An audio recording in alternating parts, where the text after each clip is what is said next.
Hey everyone, Josh here, Wargaming Noob Historical, back with another hobby vlog. This time around we are continuing Black Powder.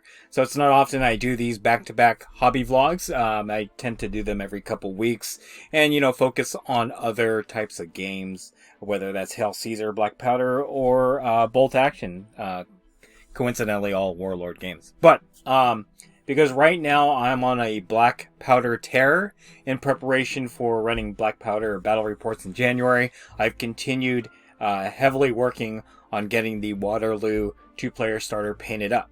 So I've made a bit of progress with my 1st Battalion on the French side, and kind of wanted to use this hobby vlogs to showcase that and other stuff. So, obviously getting that 1st Battalion is going to be a big milestone in getting Waterloo two-player starter done. But I also wanted to go over a couple things that me as a neophyte Black Powder player, neophyte Napoleonics player, some of the stuff that I have eventually figured out, because obviously when you get a new game or you get a new model kit, you kind of just want to, at least for me, dive in and get it built up and started.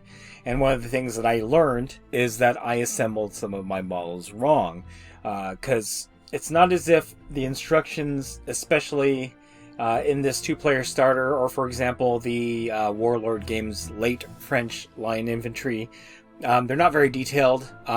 I mean, obviously I could have looked at the images to see how to assemble these properly, but to be honest, I didn't do that, so that's on me.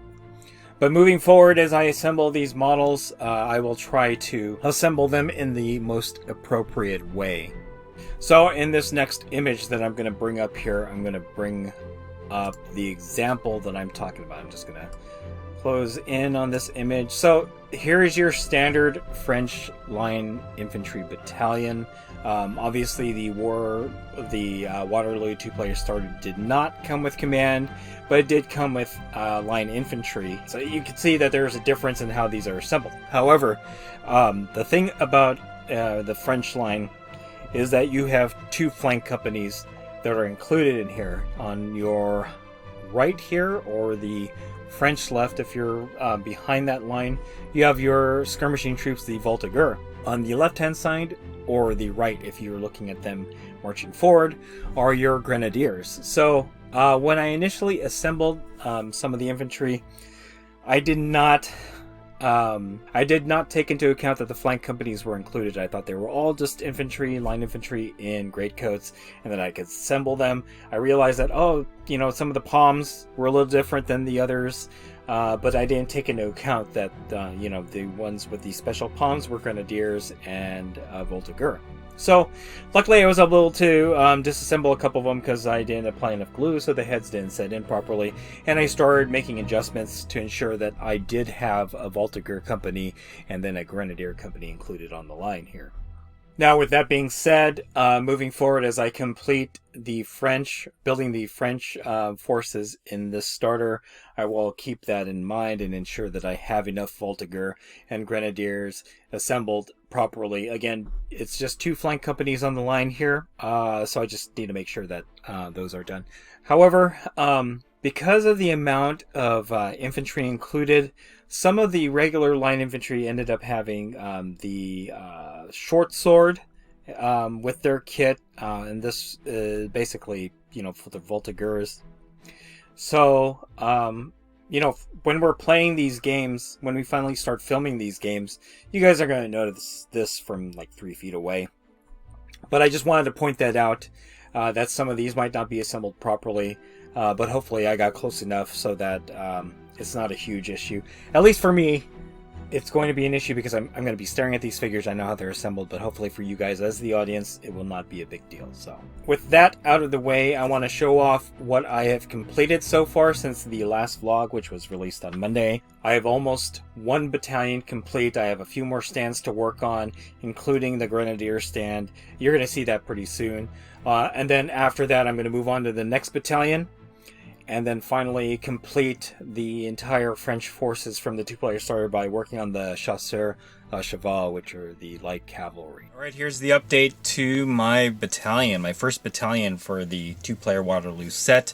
I have almost 4 stands complete in that battalion. As you can see right here, I have my Voltigeur, 2 completed Fusilier stands, and 1 Fusilier stand that is almost complete.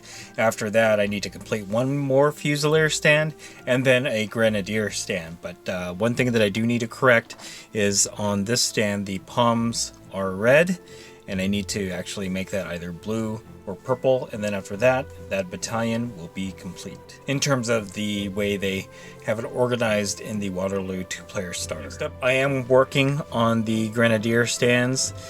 These are 2 Grenadiers that I am working on. Contrary to how I painted the 4 previous stands, I used white primer and some contrast and then painted up from there. These were initially painted with gray primer, and so it'll be a different method in terms of painting, more like the standard method. As you can see, I've painted this one with the blue coat because I'm actually going off a portrait or picture of Grenadiers in blue great coats. So that's how I'm going to paint them. I did paint the oilskin and the shako black, just to kind of give it that look of the bearskin hats that they wore earlier in the Napoleonic Wars. Not correct, I believe. I don't know. You guys are going to need to tell me. Again, I'm pretty new to Napoleonic, so you know. But I did want to emulate that look of the Grenadiers with the bearskin hats, and so that's why I painted the oilskin and the shako in black, and then obviously the palms are red. So those are 2 of my first Grenadier stands for this battalion. Alright, so that was the majority of my first battalion. I'm making good progress. I have found the method of painting on the sprue, which a lot of other folks do, as being very beneficial to getting these done as quickly as I have. Not only has painting on the sprue helped, but I am using a few contrast paints to get this done. Namely, I'm using Black Templar for all the bits that are black. I'm using Cygor Brown for their packs. I'm using Guilliman Flesh for the flesh parts. So that's been helpful in getting these done quickly. So I just want to show off another photo before I end this vlog, and that is this. So these are, well, the picture says Old Guard, so I don't know, and this, pardon my my ignorance of this, because I'm obviously very new to Napoleonics, but I don't have Old Guard, but I'm painting my Grenadiers in these colors, with the black shako and red palm. All of these guys are wearing the bearskin hats, and then the blue overcoats or gray coats, just to give a little bit of color to my line. You know, if we go back to this picture of the line infantry, the Grenadiers, which are on this side, are wearing various colors of gray coat, gray and brown mainly. But I wanted to differentiate my Grenadiers from the rest of the line here by painting them in the, I guess, the blue, which would be beneficial, or which will make them get painted quickly, because I do have Ultramarines blue that I actually painted some of these Fusiliers mistakenly, because I didn't know that they weren't wearing blue greatcoats. But I'm not going to correct it. I'm going to leave it as is, and then I want my Grenadiers obviously to have the benefit of being painted blue, which will make the process of getting these done quicker and easier. So anyway, that's it. It's kind of weird me doing back-to-back hobby vlogs, especially since I don't usually do these hobby vlogs as quickly as I've put these 2 out. However, I think leading up to January, you're going to see more of these hobby vlog updates around Black Powder, because that is probably what I'm going to be working on for the next couple months through the holidays, so that we can give you new content come January, new Black Powder content.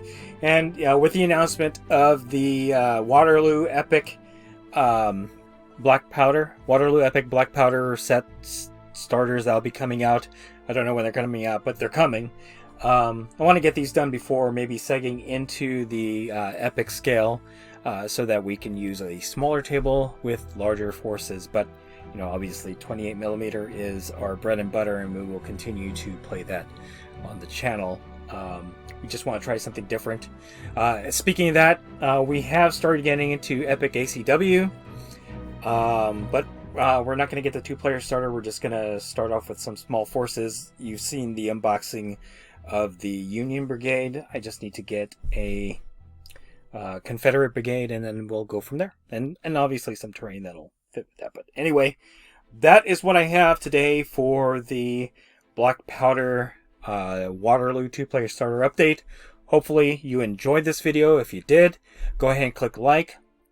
If you haven't subscribed to the channel, I would totally appreciate it if you would. It helps support the channel and allows us to grow. Click the bell notification icon to get notified of all new hobby updates for the Waterloo 2-player starter, as well as any other games that we play on the channel, historical or otherwise. And then click the link in the description below to join our Discord server. That is the best way that I can personally interact with you and chit-chat you about Warlord games, Black Powder, Hail Caesar, Bolt Action, any historical war game that you guys are playing. So, alright, that's it. Thanks for watching. Stay tuned for more hobby vlog from Wargaming Noob Historical.